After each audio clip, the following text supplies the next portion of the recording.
শনিবার ইসরায়েল লক্ষ্য করে ব্যাপক হামলা চালায় ইরান।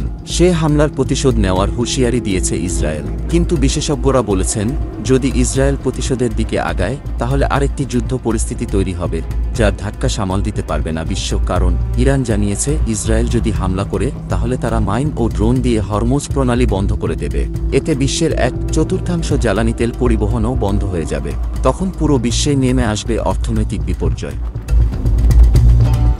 ইসরায়েল তাহলে কি করবে?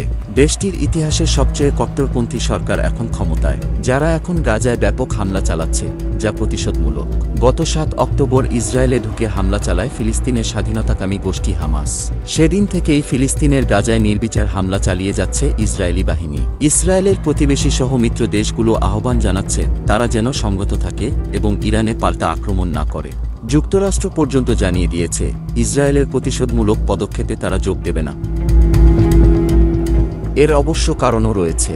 উপসাগরীয় অঞ্চলে 6টি আরব দেশে সামরিক স্থাপনা আছে যুক্তরাষ্ট্রের। মার্কিন সেনারা সিরিয়া, ইরাক ও জর্ডানেও অবস্থান করছে। যুদ্ধ পরিস্থিতি তৈরি হলে মার্কিন স্থাপনা ও সেনারা বিভিন্ন শত্রুপক্ষের ক্ষেপণাস্ত্রের নিশানা হতে পারে। ইসরায়েল লক্ষ্য করে তেহরান যে ক্ষেপণাস্ত্র ও ড্রোন হামলা চালিয়েছিল, তা ছিল সিরিয়ায় ইরানের কনসুলেটে ইসরায়েলের করা হামলার জবাব। ইরান বলছে তারা হিসাব চুকিয়ে দিয়েছে, ইসরায়েল যেন এখন আর কিছু না করে। তবে বিশেষজ্ঞদের কথা হলো, বিভিন্ন দেশ থেকে যতই সমঝোতা থাকার আহ্বান জানানো হোক না কেন, ইসরায়েলের বর্তমান যুদ্ধবাজ সরকার হামলার জবাব দেবেই। সেক্ষেত্রে যেসব ঘাঁটি থেকে ইরান হামলা চালিয়েছে সেসব লক্ষ্য করে দূরপাল্লার ক্ষেপণাস্ত্র ছুটতে পারে ইসরায়েল।